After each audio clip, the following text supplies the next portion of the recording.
గౌరవ ముఖ్యులైనటువంటి doctor NT Ramarao గారిని, అదేవిధంగా డాక్టర్ కోటల శివప్రసాద్ గారు, ఇద్దరు ముఖ్య నాయకులైనటువంటి వారి విగ్రహావిష్కరణకి అధ్యక్షత వహించిన నాసరయ్య గారికి, ముఖ్య అతిథులుగా వచ్చినటువంటి మన పార్లమెంటు సభ్యులు శ్రీకృష్ణదేవరాయలు గారు, గౌరవ శాసనసభ్యులు అరవింద్ బాబు గారు, కోడల గారి తనయుడు యువ నాయకులైనటువంటి డాక్టర్ శివరామ గారు, వేదిక మీద ఉన్నటువంటి జలాని గారు, రాము గారు, మల్లికార్జునరావు గారు, గౌరవ పెద్దలందరికీ, కూటమి నాయకులకి, వచ్చినటువంటి కోటల అభిమానులకి అందరికీ హృదయపూర్వక నమస్కారాలు. నేనైతే ఒకటే మనవి చేస్తున్నా, డాక్టర్ కోటల శివప్రసాద్ గారి గురించి చిన్నప్పటి నుంచి రాజకీయ కుటుంబంలో ఉన్నటువంటి నేను ఎరుగుదను. మేము ప్రతిపక్షంలో ఉన్నప్పుడు కూడా 1984 నుంచి నాకు ఓటు వచ్చినప్పటి నుంచి కూడా గమనిస్తా ఉన్నా.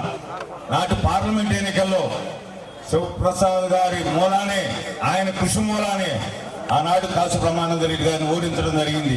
కాసు బ్రహ్మానంద రెడ్డి గారు ఓడాడంటే భారతదేశం మొత్తం కూడా ఉలిక్కిపడది.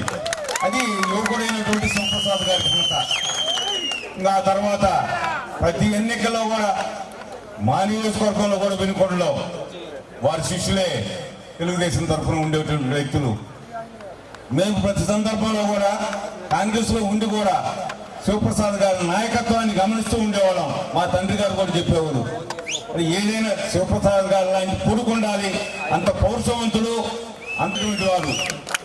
శివప్రసాద్ గారిని పల్నాడు పులి అంటే ఈ పల్నాడు ప్రజలందరూ కూడా, తెలుగుదేశంతో పాటు ఇతర పార్టీలు ఉన్నటువంటి వ్యక్తులు కూడా ఆయన చూసి మేమందరం కూడా గర్వించేవాళ్ళం. దానికి ఒకే కారణం, శివప్రసాద్ గారంటే అభివృద్ధి చేశారంటే శివప్రసాద్ గారి దాకా చేయాలనేటువంటి సంకల్పం ఉండేది.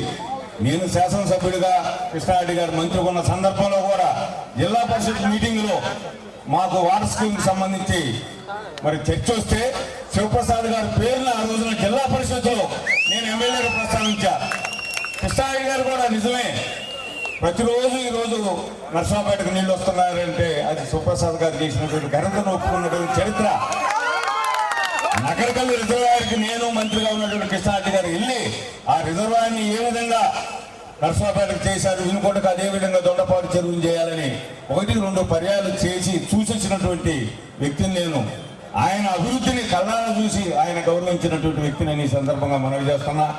మరి తప్పనిసరిగా వారి నాయకత్వం అనేది అది జగమెరిగిన సత్యం.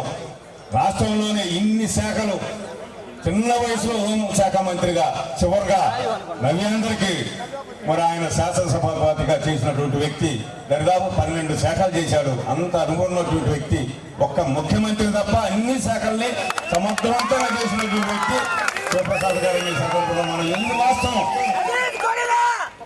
నర్సాపేట రాజకీయాలతో పాటు గుంటూరు జిల్లా రాజకీయాలను కూడా శాసించారు ఆయన. 19 నియోజకవర్గాల్లో కూడా ఎన్టీ రామారావు గారు ముఖ్యమంత్రిగా ఉన్నప్పుడు కానీ, పార్టీ అధ్యక్షులుగా ఉన్నప్పుడు కానీ, అదేవిధంగా చంద్రబాబు నాయుడు గారు అధ్యక్షులు ఉన్నప్పుడు కూడా ఆ సీట్ల ఎంపికల్లో కూడా శివప్రసాద్ గారి ఖచ్చితంగా ముద్ర ఉండేది. ఆయన సీట్ ఇప్పించడంతో పాటు గెలిపించే బాధ్యతలు కూడా ఈ పల్నాడు ప్రాంతంలో తీసుకునేవాడేది ఈ సందర్భంగా మనం చెప్తున్నాం. అయితే దురదృష్టం ఏంటంటే తప్పక చెప్పక ఈనాడు మాకు శాసనసభ్యుడిగా ఉన్నటువంటి జీవి ఆంజనేయ గారికి 99లో 2004లో కూడా ఆయన సీట్ ఇప్పించారు. 2009లో ఆయన ఎమ్మెల్యేగా గెలిచారంటే శివప్రసాద్ గారి చొరవ, ఆయన పట్టుదల.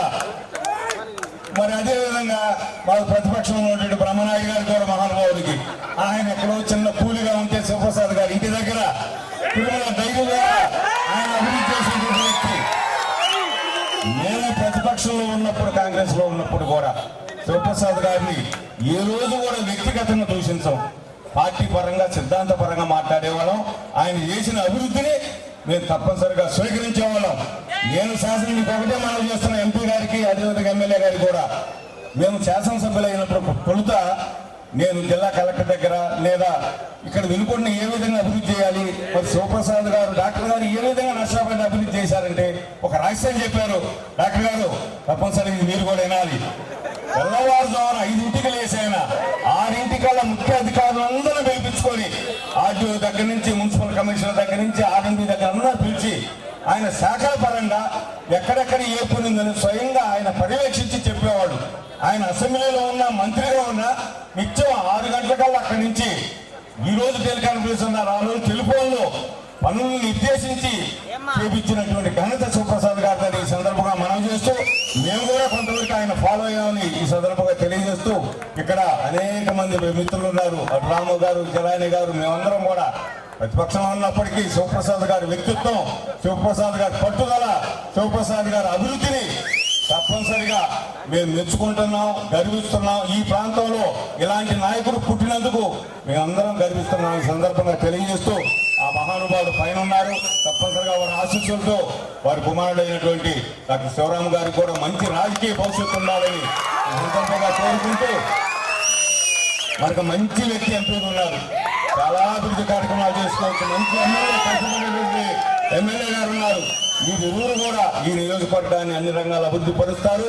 ఈ పార్లమెంట్ లో కూడా మరలా శివప్రసాద్ గారి ముద్రని రావు శ్రీకృష్ణదేవరాయలు గారి ద్వారా మనం అభివృద్ధి చేసుకోవాలని సందర్భంగా కోరుకుంటూ ఎన్టీ రామారావు గురించి మహానుభావుడు, ఆయన గురించి ఎంత చెప్పినా తక్కువే, మాకు అంత అనుభవం లేదు, అంత ఇది లేదు. శివప్రసాద్ గారిని అంటే దగ్గరగా చూశాం కాబట్టి మరి వారి గురించి 4 మాటలు చెప్పేటటువంటి అవకాశం ఇచ్చినటువంటి కమిటీ వారికి ప్రత్యేకమైనటువంటి కృతజ్ఞత తెలియజేస్తూ పాల్గొన్నటువంటి శివప్రసాద్ గారి అభిమానులకి, తెలుగుదేశం మిత్రులకి, కూటమి మిత్రులందరూ కూడా పేరు పేరు హృదయపూర్వక నమస్కారాలు తెలియజేస్తూ ముగిస్తాం.